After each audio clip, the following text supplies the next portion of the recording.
सर्वोच्च न्यायालय के मुख्य न्यायाधीश एन.वी. रमन ने कहा, आम लोगों के लिए सरल भाषा में दिए जाएं अदालत के फैसले।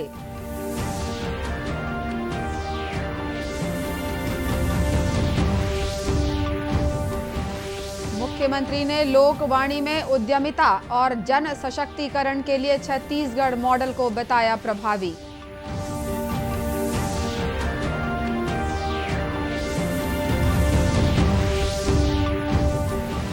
देश में अब तक 112 करोड़ से अधिक कोविड के टीके लगाए जा चुके हैं।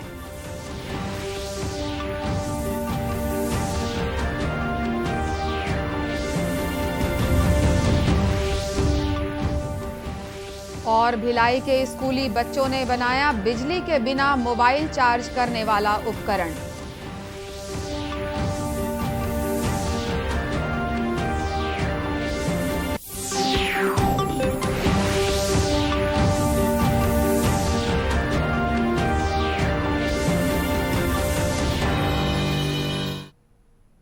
नमस्कार, आप देख रहे हैं दूरदर्शन समाचार। मैं हूं अनुराधा दुबे और अब समाचार विस्तार से।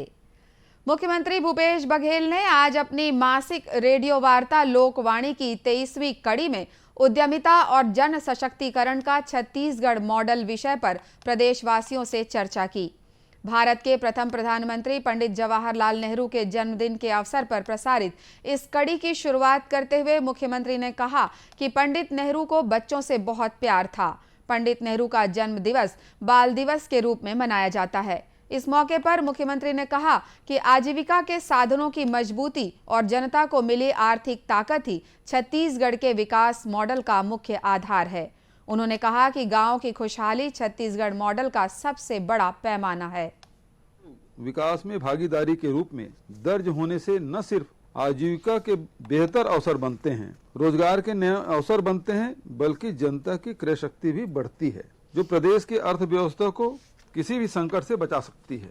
आप देख लीजिए कि शुरुआती मंदी का समय रहा हो या बाद में कोविड के लॉकडाउन का संकट, हमने विभिन्न जनहितकारी योजनाओं के जरिए किसानों, वन आश्रितों, मजदूरों, महिला समूहों और युवाओं के जेब में जो 80,000 करोड़ रुपए डीबीटी के माध्यम से डाले, उस राशि को हमारे भाइयों, बहनों और युवा साथियों ने तिजोरी में बंद करके नहीं रखा, बल्कि उससे नए नए काम किए, अपनी जरूरत की खरीदी की।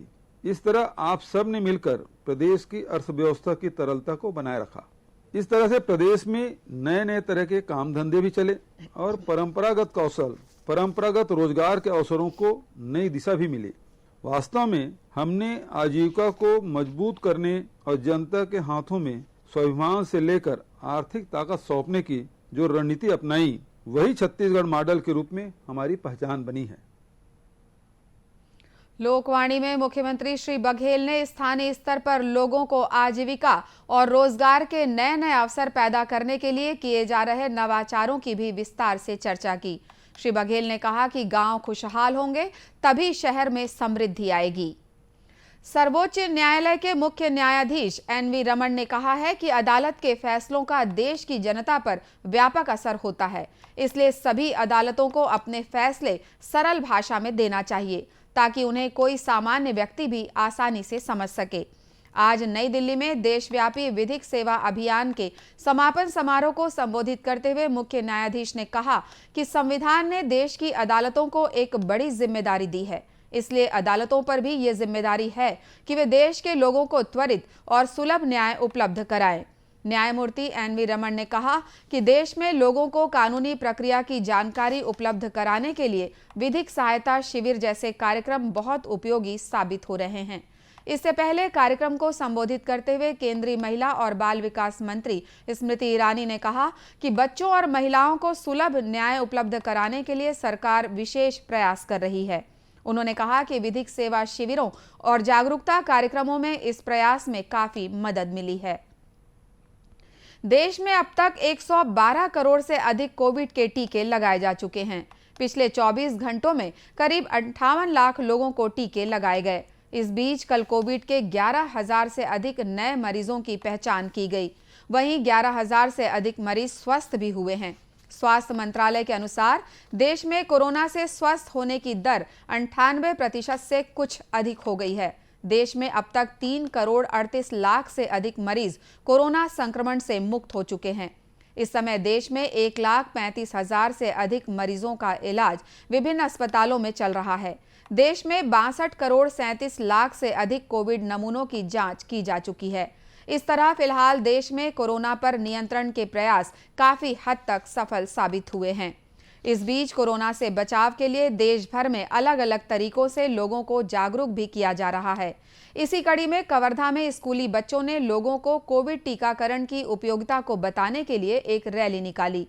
इस रैली के जरिए स्कूली बच्चों ने टीकाकरण के प्रति समाज के कुछ लोगों में दिखाई देने वाली उदासीनता को दूर करने का प्रयास किया। बच्चों ने बैनर, पोस्टर और तख्तियों के माध्यम से कहा कि कोरोना से बचने के लिए टीका जरूर लगाएं और अपनी जिम्मेदारी निभाएं। देखो देखो कहीं न हो जावे, वैक्सीन है कोरोना कायले। देखो देखो कहीं न हो जावे, वैक्सीन है कोरोना कायले। उत्तर दक्षिण पूर्व पश्चिम सबको लगाना है वैक्सीन, उत्तर दक्षिण पूर्व पश्चिम सबको लगाना है वैक्सीन। वहीं कबीरधाम जिले में प्रशासन की ओर से 100% टीकाकरण का लक्ष्य हासिल करने के लिए घर घर दस्तक जैसे अभियान भी चलाए जा रहे हैं। इस अभियान में संबंधित विभागों के कर्मचारी भी अपनी सक्रिय भागीदारी निभा रहे हैं।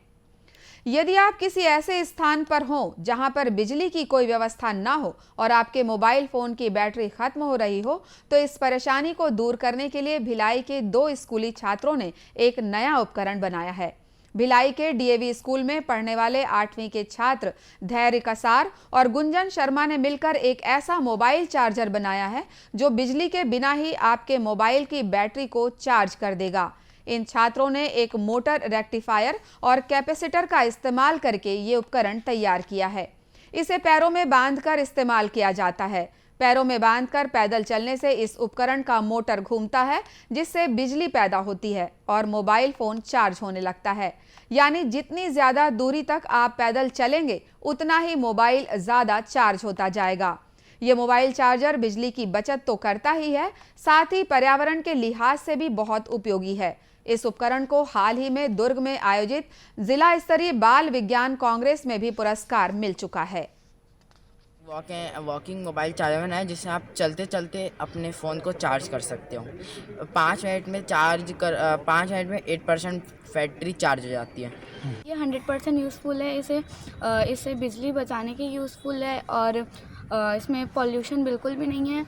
और अगर हम कहीं ट्रैकिंग डिवाइस में जाते हैं तो फिर हमें जैसे चार्जर पॉइंट नहीं मिलता तो हम इसमें चार्ज कर सकते हैं और ये हमारी हेल्थ के लिए भी बहुत यूज़फुल है।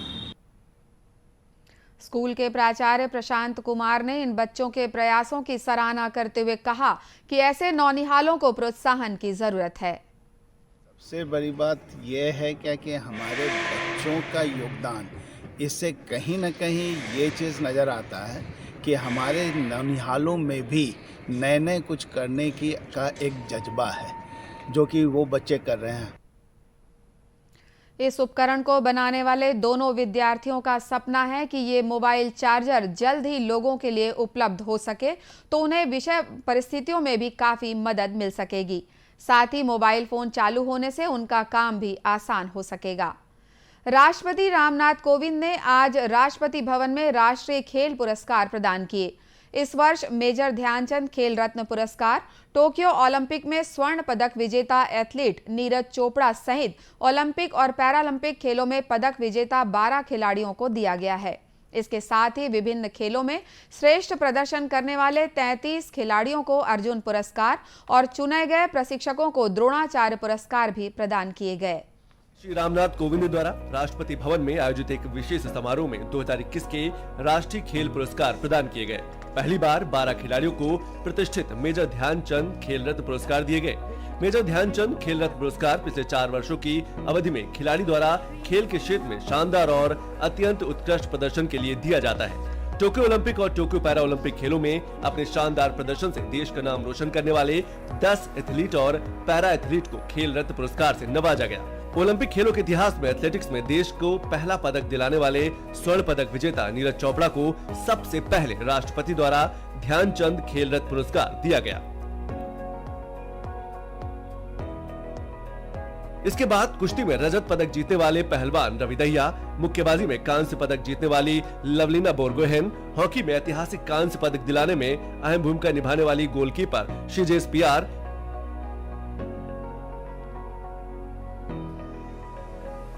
पैरा शूटिंग में 1 स्वर्ण और 1 कांस्य जीतने वाली अवनी लेखरा, पैरा ओलंपिक में स्वर्ण पदक विजेता पैरा एथलीट सुमित अंतली को राष्ट्रपति द्वारा खेल रत्न पुरस्कार दिया गया। वहीं टोक्यो पैरा ओलंपिक में स्वर्ण जीतने वाले प्रमोद भगत, कृष्णा नागर, मनीष नरवाल, महिला क्रिकेटर मिताली राज और भारतीय फुटबॉल टीम के कप्तान सुनील छेत्री और पुरुष हॉकी टीम के कप्तान मनप्रीत सिंह को भी मेजर ध्यानचंद खेल रत्न पुरस्कार से सम्मानित किया गया।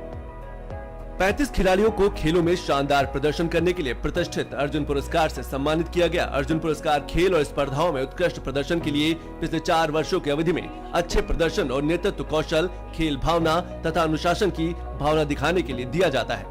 अर्जुन पुरस्कार प्राप्त करने वाले एथलीटों में सबसे पहले एथलीट अर्पिंदर सिंह को पुरस्कार दिया गया। इसके बाद सिमरनजीत कौर, शिखर धवन, मोनिका, वंदना कटारिया, संदीप नरवाल, हिमानी उत्तम परब, अभिषेक वर्मा, अंकित रैना, दीपक पुनिया, दिलप्रीत सिंह, हरमनप्रीत सिंह को अर्जुन पुरस्कार दिया गया। पीआर शिजेश और मनप्रीत सिंह को छोड़कर टोक्यो ओलंपिक में ऐतिहासिक कांस्य पदक जीतने वाली सभी पुरुष हॉकी इंडिया के सदस्यों को अर्जुन पुरस्कार से सम्मानित किया गया। वहीं पैरा ओलंपिक में पदक जीतने वाले सुहास यतिराज, सिंहराज अधाना, भाविना पटेल, हरविंदर सिंह और शरद कुमार ने भी अर्जुन पुरस्कार हासिल किया। खेल प्रशिक्षण के क्षेत्र में लगातार अच्छा कार्य करने और खिलाड़ियों को अंतर्राष्ट्रीय आयोजनों में उत्कृष्टता प्राप्त करने में सक्षम बनाने के लिए कोचों को द्रोणाचार्य पुरस्कार दिया गया। लाइफ टाइम श्रेणी में द्रोणाचार्य पुरस्कार टीपी ओसफ, सरकार तलवार, सरपाल सिंह, आशान कुमार और तपन कुमार पाणिग्रही को मिला। वहीं नियमित श्रेणी में द्रोणाचार्य पुरस्कार राधा कृष्णन नायर पी, संध्या गुरंग, प्रीतम सिवाच, जयप्रकाश नौटियाल और सुब्रमण्यम रमन को दिया गया। इसके अलावा लाइफ टाइम अचीवमेंट के लिए ध्यानचंद पुरस्कार लेख केसी, अभिजीत कुंटे, दविंदर सिंह गर्चा, विकास कुमार और सज्जन सिंह को मिला। वहीं चंडीगढ़ के पंजाब विश्वविद्यालय को 2021 के लिए मौलाना अबुल कलाम आजाद ट्रॉफी दी गई। Sport desk, DD news. Doordarshan केंद्र रायपुर से प्रसारित होने वाले प्रादेशिक समाचार को आप YouTube पर भी देख सकते हैं। हमारे YouTube channel Chhattisgarh DD news पर प्रादेशिक समाचार उपलब्ध रहेगा। YouTube चैनल का लिंक और QR कोड आप स्क्रीन पर देख सकते हैं। अपने एंड्रॉयड फोन से QR कोड स्कैन कर आप छत्तीसगढ़ डीडी न्यूज लिंक पर जा सकते हैं। इसके अलावा छत्तीसगढ़ डीडी न्यूज फेसबुक और ट्विटर पर भी उपलब्ध है। अंत में मुख्य समाचार एक बार फिर। सर्वोच्च न्यायालय के मुख्य न्यायाधीश NV रमन ने कहा, आम लोगों के लिए सरल भाषा में दिए जाएं अदालत के फैसले।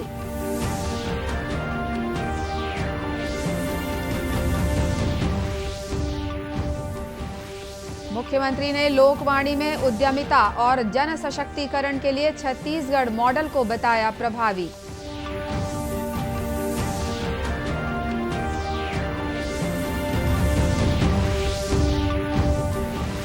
देश में अब तक 112 करोड़ से अधिक कोविड के टीके लगाए जा चुके हैं।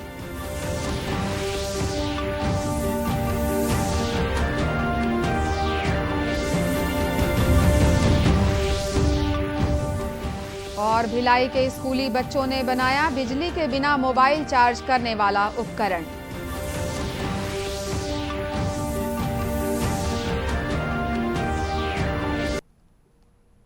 इसी के साथ ये समाचार बुलेटिन समाप्त हुआ। नमस्कार।